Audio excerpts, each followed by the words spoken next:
Freedom వేరుశనగ నూనెతో వంటింటి ఊరగాయలకు మన ఊరి రుచిని తెచ్చేద్దాం.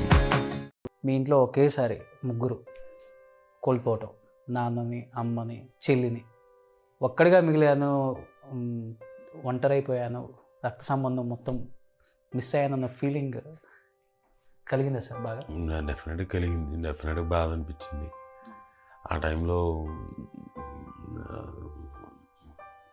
చాలా ఇబ్బంది పడ్డాం. సరే ఇంకా తప్పదు, life has to go on, ఎందుకంటే కిడ్స్ ఆర్ దేర్. వాళ్ళు మనం అధైర్యపడిపోతే మిగతా వాళ్ళు, నేను ఒక విధంగా చాలా బలవంతంగా వాళ్ళ థాట్స్ని తుడిపేసుకుంటున్నాను. ఎందుకంటే ఎక్కడ ఎమోషనల్ అయితే ఇంకా ఆ థాట్స్లోనే ఉండిపోతాం. ఇంకా వాళ్ళ ఫ్యూచర్ గురించి, వాళ్ళ పిల్లల తాలూకు ఫ్యూచర్ గురించి ఆలోచించలేమన్న ఉద్దేశంతో ఆ థాట్స్ రాకూడదని నేను చాలా ట్రై చేస్తుంటాను. బట్ తప్పదు, వస్తూనే ఉంటాయి. ఒక 2-3 months కంప్లీట్ డిప్రెషన్లోకి వెళ్ళిపోయారు. కంప్లీట్ డిప్రెషన్లోకి వెళ్ళాను. బట్ చెల్లి అంటే మీకన్నా చాలా చిన్నది. ఆర్టిస్ట్గా తనంతటా తను ఎస్టాబ్లిష్ అయి ఉన్నారు సీరియల్స్లో. శ్రీలక్ష్మి గారు పరిచయం అక్కర్లేని పేరు. చెల్లిని మిస్ అయినప్పుడు ఎలా అనిపించింది? ఇప్పుడే బాధ ఎక్కువ అనిపించింది. అంటే అంతా బాగా అయిపోయింది అనుకున్న టైంలో, అంటే క్యాన్సర్ డిటెక్ట్ అయిన తర్వాత అంతా బాగా అయిపోయింది అన్న తర్వాత పీరియాడికల్ టెస్ట్లు ఏవో ఉంటే ఎవ్రీ 6 months ఒకసారి చేయించుకోవాల్సి వచ్చేది. సో ఆ టైం చేయించుకునేటప్పుడు చూస్తే 85% రికవర్ అయిపోయింది. ఓకే, అమ్మయ్య ఇంకా వెరీ సేఫ్ అంతా అనుకున్నాం. ఈ లోపల మాకు తెలిసిన వాళ్ళు పూజలు అవి చేయించుకోమంటే, హోమాలు చేయించమంటే అవన్నీ కూడా చేయించాను. అవన్నీ అంతా హ్యాపీ. అమ్మయ్య ఎవ్రీథింగ్ ఈజ్ సేఫ్ నవ్ అనుకున్నా. నేను నారప్ షూటింగ్లో ఉన్నాను. కరెక్ట్గా ఇంకా ఒక 2 daysలో లాక్డౌన్ అనగా అక్కడి నుంచి మదురై నుంచి ఇక్కడికి వచ్చేసాను, షూటింగ్ లొకేషన్ నుంచి. వచ్చిన తర్వాత మా బావ ఫోన్ చేశాడు. మా బావ యూజువల్గా నన్ను డిస్టర్బ్ చేయడు. అది చాలా చాలా పెద్ద పని అయితేనే తప్ప, చాలా ఇంపార్టెంట్ మ్యాటర్ అయితేనే తప్ప డిస్టర్బ్ చేయడు. అలాంటిది ఫోన్ చేసి ఒకసారి రారా, పాపాయికి బాగాలేదు,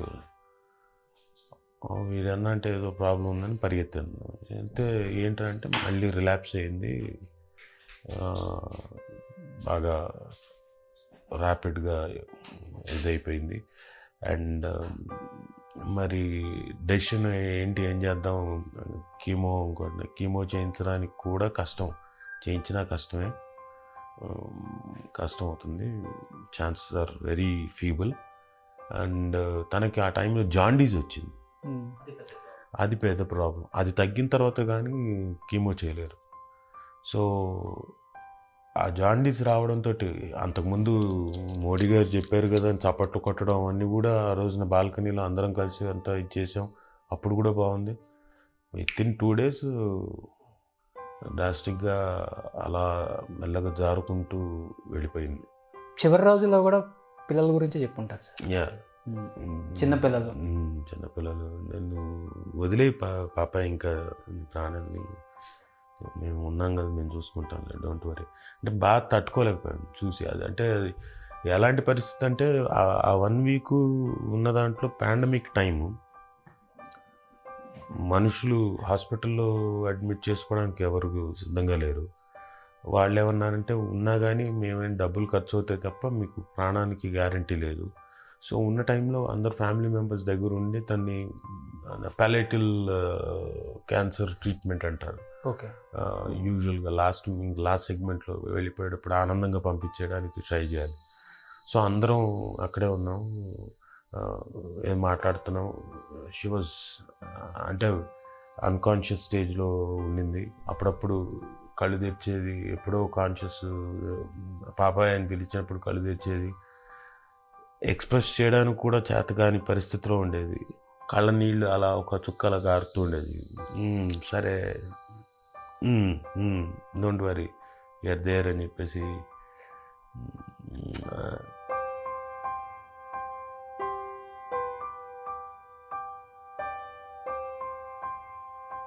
పెయిన్ ఉంటుంది కదా లోపల, ఆ మూలుగు అంటాం. ఆ గ్యాప్లో అలా వస్తుండేది. అది ఉన్నంతసేపు రాత్రి 2:30-3 గంటలకు అలా వెళ్ళి రూమ్ దగ్గర అలా చెవులో పెట్టి కూర్చునేవాడు. అమ్మూలుగా ఉందంటే అమ్మయ్య షీజ్ అలైవ్. తెలుసు you're going to lose her అని తెలిసి ఇంకా ఇంకా ఇంకా మనసు గట్టి చేసుకోవడం తప్ప, రాయం చేసుకోవడం తప్ప ఇంకేం లేదు. మా చెల్లెలు ఇన్సిడెంట్ తర్వాత ఆల్మోస్ట్ వాళ్ళు మనసు రాయి చేసేసుకున్నారు. పిల్లలకి తండ్రి అవసరం ఎంతవరకు ఉందో తెలియదు, కానీ తల్లి అవసరం చాలా ఉంటుంది. ఒక వయసు వచ్చేసరికి తల్లే ప్రతిదీ ముందుండి నడిపిస్తుంది. పిల్లల్ని చూసినప్పుడు ఏమనిపించింది? ఇద్దరు చిన్నపిల్లలు, మా మేనకోళ్ళు ఇద్దరు, they are very brave and very understanding. వాళ్ళిద్దరు కూడా దే కేమ్ అవుట్. అండ్ నా మేనకోళ్ళు, పెద్ద మేనకోళ్ళు ప్రేరణేమో వాళ్ళ మదర్కో లెటర్ రాసింది పోయిన తర్వాత, which has become very viral మీడియాలో. They also understood. వాళ్ళకు కూడా అర్థమైంది mother is not going to be anymore around, but they have understood. They're now coping up with life ante inka. But Sumakka support ఎలా ఉంది? After father మామని కోల్పోయారు, అత్తని కోల్పోయారు, ఆడబిడ్డ కోల్పోయారు, ఇద్దరు పిల్లలే మిగిలి ఉన్నారు. యాక్చువల్గా ప్లాన్ చేసింది ఏంటంటే వాళ్ళు మా దగ్గరికి తీసుకొచ్చేద్దామని.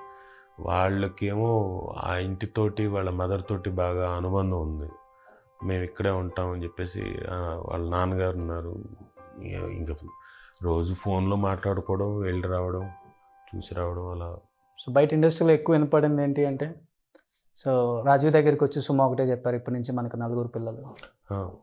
కొంతమంది ఏమని వక్రీభవించారంటే, రాజీవ్ ఉండి పిల్లల్ని ఇక్కడ ఉంచుకుందామని చెప్పారని, సుమ దానికి ఒప్పుకోలేదని, దానికోసం విడాకుల వరకు వెళ్ళారని వక్రీభవించి రాసినవి. లేదు, పిల్లలు ఎలా ఉంటారు వాళ్ళ అత్తతో? అయ్యో బాగా క్లోజ్. వాళ్ళు ఏం కావాలనుకున్నా, వాళ్ళకి ఏం కావాలన్నా ఫోన్ చేసి డైరెక్ట్గా మాట్లాడేసి, వాళ్ళకి ఆ స్వతంత్రం, ఆ స్వేచ్ఛ ఎప్పుడు ఉంది. అసలు బయట ఎక్కువ ఏముందో తెలుసా మీ మీద రూమరు? సుమగారికి ఇంటితో అటాచ్మెంట్ చాలా ఎక్కువ. ఎంత పెద్ద షూటింగ్లో ఉన్నా కానీ సాయంత్రానికి ఇంటికి వెళ్తారు, వంట చేస్తారు, భర్తను చూసుకుంటారు, పిల్లల్ని చూసుకుంటారు, వాళ్ళ బాగోగులంతా ఆమె చూసుకుంటారు.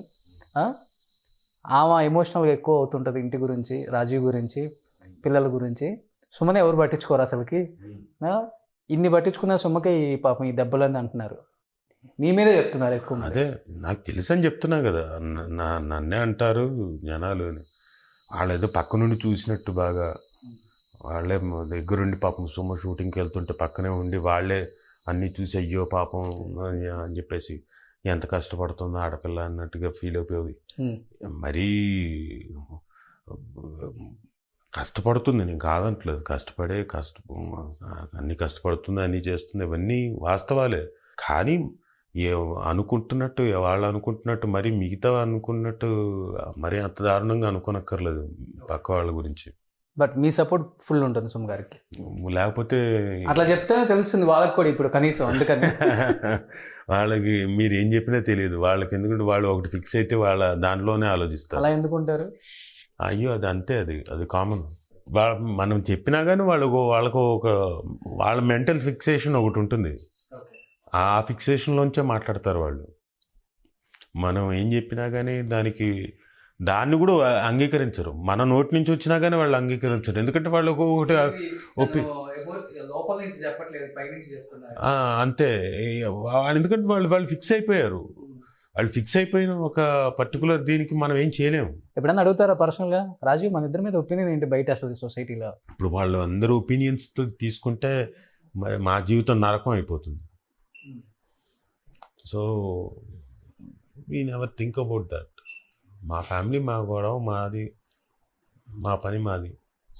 రాజీవ్ గారికి సుమ గారి మీద ఉన్న ప్రేమ 100కి ఎన్ని మార్క్స్ ఇస్తారు?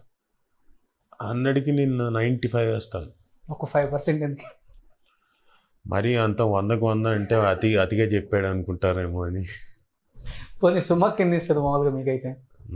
నాకు తనేస్తేనా 110 ఇస్తుందేమో. లేదు, నా పట్ల తనేస్తేనా మార్కులు ఒక 30 మార్కులు వస్తుంది.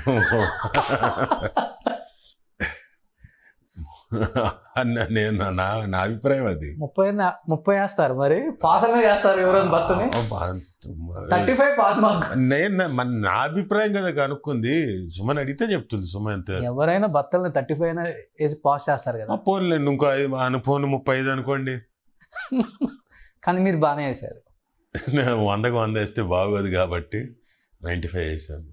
టీచర్లు కూడా నిజంగా 100కు 100 అన్ని కరెక్ట్గా వేసినా కానీ 1-2 మార్కులు తగ్గిస్తారు. 100కు 100 వేస్తే ఇదైపోతుందేమో అని వెరీ అరుదుగా వేస్తారు 100కు 100. అలా 95 వేసారు.